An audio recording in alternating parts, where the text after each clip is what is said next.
अस्सलामुअलैकुम। आज मैं आपके साथ शेयर कर रही हूँ खिचड़ी की रेसिपी। और ये खिचड़ी की रेसिपी अब तक की सबसे इजी रेसिपी होगी।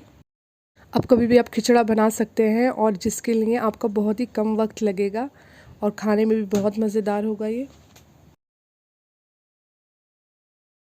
इसके लिए वीडियो को फुल वॉच करें।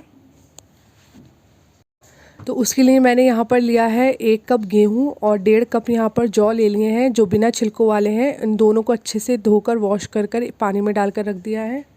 1 कप यहाँ पर ले ली है मैंने उड़द की दाल, 1 कप मसूर की दाल ली है, 1.5 कप यहाँ पर मैंने उड़द की धुली हुई दाल ली है, बिना छिलकों वाली, ब्लैक वाली नहीं लेनी है। मसूर की 1 कप दाल ले ली है, 1.5 कप चने की दाल ली है, 1 कप मैंने चावल लिए हैं। इन सबको अच्छे से वॉश कर और पानी में डाल के रख दिया है।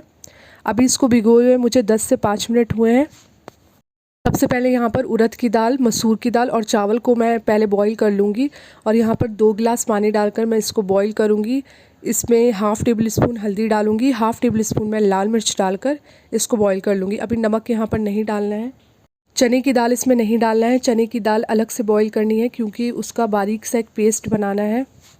से 4 सीटी आने तक इसको अच्छे से बॉईल कर ले ताकि बहुत अच्छे से गल जाए। अगर ये 3 से 4 सीटी में नहीं गले तो थोड़ी देर इसको और आप गला लें, 1 से 2 सीटी और लगा लें। यहाँ पर मेरी सारी दाल और चावल अच्छे से गल चुके हैं। इसको मैं इन सारी दाल और चावल को निकालने के बाद इसी कुकर में मैं जौ और गेहूँ को भी बॉईल करने के लिए रख दूँगी। इसमें भी 1/3 टीस्पून हल्दी डाल दें और 1/3 टीस्पून ही लाल मिर्च डाल दें। यहाँ पर अब हल्दी कम डालनी है। यहाँ पर जिस बर्तन में हमें खिचड़ा बनाना है, इन दाल चावल को मैं उसी में डालकर रख दूँगी। कुकर में जौ और गेहूं डालकर भी बॉईल करने के लिए रख दें। 1/3 टीस्पून लाल मिर्च पाउडर, 1/3 टीस्पून इसमें हल्दी पाउडर डालकर इसको बॉईल करने के लिए रख दें। जौ और गेहूं को बॉईल करने के लिए आपको 6 से 7 सीटी लगानी पड़ेंगी क्योंकि इसको गलने के लिए थोड़ा सा टाइम ज़्यादा लगता है।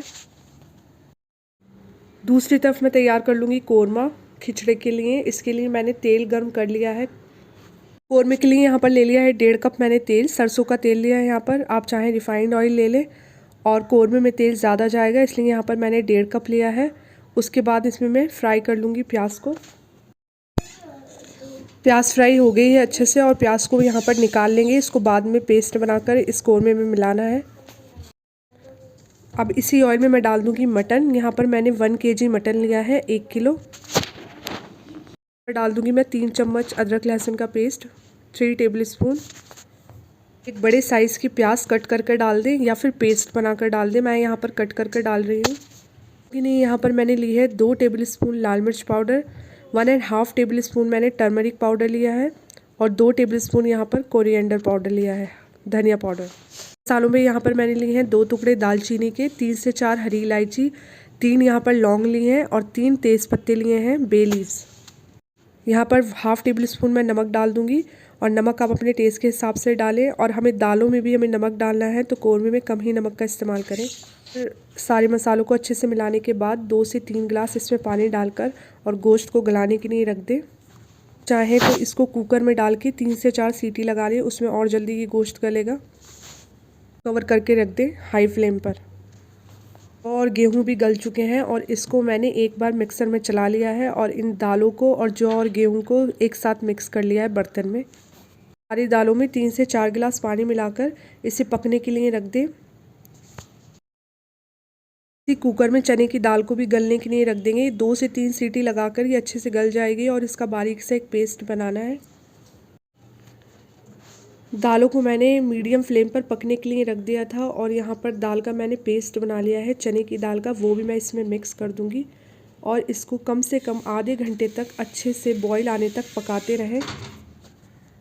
चने की दाल का पेस्ट डालने के बाद इसमें पानी भी मिला लें थोड़ा सा, क्योंकि जितना ये पकेगा तो उतना कम होता रहेगा और लगेगा नीचे से, इसलिए इसमें पानी डालकर इसको पकाते रहें। वैसे तो खिचड़ा जितना पकता है उतना ही ज़्यादा टेस्टी होता है, लेकिन हमें जल्दी बनाना है तो ये आधे से 1 घंटे के लिए पका रही हूँ मैं इसको। इसमें चम्मच ज़रूर चलाते रहें ताकि इसमें कोई लम्स नहीं बने दाल के। वो अब लो फ्लेम पर पकने दें और यहाँ पर कोरमा भी देख लेते हैं। कोरमे का गोश्त गल चुका है और यहाँ मसालों को भूनना है। कोरमे को पर नहीं आ जाता तब तक कोरमे को भूनना है। अब कोरमा जब अच्छे से भुन जाए तो यहाँ पर जो मैंने प्याज फ्राई की थी उसमें 2 हरी इलायची डालकर इसका बारीक सा पेस्ट बना लें और वो भी इसमें मिक्स कर दें। 3 बूंदें इसमें केवड़ा वाटर की डालकर और गैस को बंद कर दें। अब ये कोरमा तैयार हो चुका है और उसको दालों में मिक्स करना है। ये सारी दालें और जो गेहूं भी बहुत अच्छे से पक चुके हैं। यहाँ पर कोरमा डालकर भी मुझे 20 से 25 मिनट तक इसको पकाना है। और अगर आप और थोड़ा सा टाइम अगर आपके पास हो तो आप थोड़ी देर और इसको पका लें। आधे से 1 घंटे अगर आप इसको पकाएंगे तो इसका टेस्ट बहुत ही अच्छा आएगा। अगर आपको जल्दी बनाना है तो 20 से 25 मिनट तक इसको और पका लें। ये अब तक का सबसे जल्दी बनने वाला खिचड़ा है, क्योंकि यहाँ पर मैंने कोई दालों को रात भर भिगोया नहीं है, 2 से 3 घंटे के लिए भी नहीं भिगोया है। सिर्फ अभी पानी से वॉश करने के बाद इसको पकाने के लिए डायरेक्ट रख दिया है। लेकिन इसके टेस्ट में कोई फ़र्क नहीं आएगा। इंशाल्लाह ये बहुत टेस्टी बनेगा। खिचड़ा हो चुका है बिल्कुल तैयार। अब यहाँ पर नमक और मिर्च आप चेक कर लें। अगर आपको कम या ज़्यादा लगे तो यहाँ पर आप मिला लें। नमक और मिर्च भी अगर अपने हिसाब से आप चाहें तो मिला लें। और अब मैं इसमें डाल दूँगी गरम मसाला। 1 टेबलस्पून इसमें गरम मसाला डाल दिया है और थोड़ा सा इलायची का पाउडर डाला है, चुटकी भर। 5 मिनट तक लो फ्लेम पर इसको पका लें। उसके बाद इसमें तड़का लगाना है और ये खिचड़ा बिल्कुल तैयार है। तड़के के लिए यहाँ पर हाफ कप ऑयल को अच्छे से गर्म करने के बाद इसमें 2 स्मॉल साइज़ की प्याज को कट कर फ्राई कर लें और ये तड़का सीधा इसमें डाल दें खिचड़े में। अगर आप चाहें तो जब सर्व करें तब इसमें डाल दें। सर्व कर लें नींबू और प्याज के साथ, ये बहुत मज़ेदार लगता है। और अगर आप चाहें तो इसके साथ ज़ीरा राइस भी बना सकते हैं, उसके साथ भी ये बहुत अच्छा लगता है। जो लोग बिगनर्स हैं, पहली बार खिचड़ा बना रहे हैं, वो इस रेसिपी को फॉलो कर अगर बनाएंगे तो परफेक्ट खिचड़ा उनका बनेगा, बिल्कुल मार्केट जैसा। तो इस रेसिपी को ज़रूर ट्राई कीजिए। और अगर आपको मेरी रेसिपी पसंद आए तो मेरे चैनल को सब्सक्राइब कीजिए और वीडियो को लाइक और शेयर करें। अल्लाह हाफ़िज़।